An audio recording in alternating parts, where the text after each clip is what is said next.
First of all, Vince Friend did a great job on the introduction. Give him a big round. You've got one of the finest members of Congress that we've got, Jerry Connolly, in the House. And our candidate for the 10th Congressional District, Kristen Cabral, is here. And I want to thank Martin Grimm, the principal of Centreville High.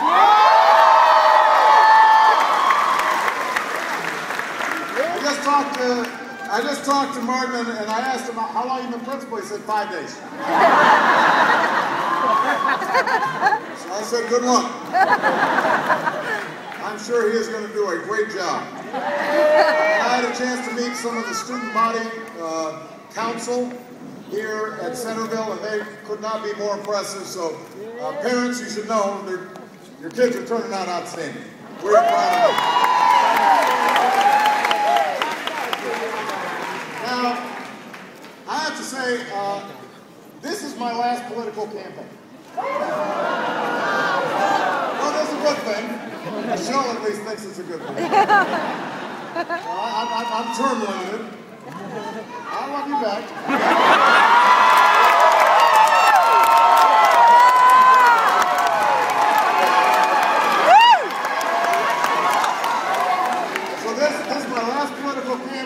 And it got me a little nostalgic, so I started thinking about some of my early campaigns. When I was running for the state senator, when I was running for U.S. senator back in my home state, Illinois.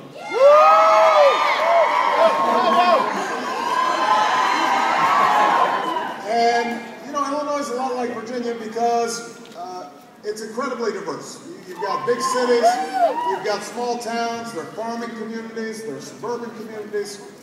Folks from every walk of life, black, white, Latino, Asian, Native American, you name it. And as I was traveling around in those first campaigns, now back then I was doing my own driving. There was no MapQuest, so you had to get the old maps.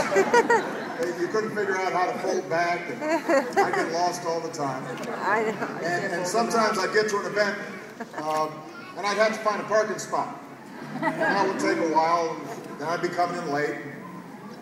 But what inspired me so much in that first race was the fact that no matter where I went, there was a certain common thread, a certain common theme, a certain set of stories that were consistent in every community. And those stories reminded me of my own family story. So I'd meet an elderly veteran, and I think back to my grandparents. My grandfather fought in World War II, and while he was away, my grandmother, in addition to looking after my mom, who had just been born, also worked on a bomber assembly line. And when my grandfather came back, he was able to go to college because of the GI Bill. Yeah. And they were able to afford their first home through an FHA loan.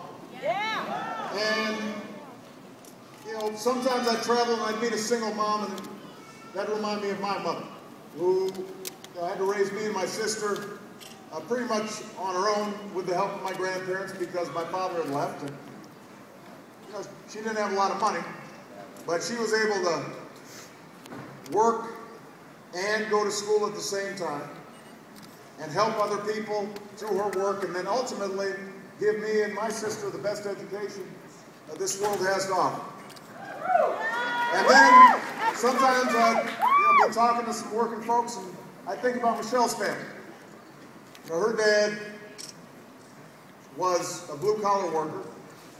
He worked at the water filtration plant in Chicago, and he had MS, so by the time I met him, he could barely walk. He had to use 2 canes, and he had to wake up an hour earlier than everybody else to get to the job. It took him that long to get dressed and get ready. But he never missed a day of work. And Michelle's mom, after staying at home for a while, she worked as a secretary. They lived in a small apartment above a house that somebody else owned. But somehow they were able to give Michelle and her brother this incredible education so they could achieve dreams that they wouldn't have even imagined. And so the point is that during this campaign, during all the campaigns I've run, what I've always been moved by, what's always inspired me, is that at the center of our stories is this basic American idea, this core American dream that says in this country, like no other, if you are willing to work hard, you can make it if you try.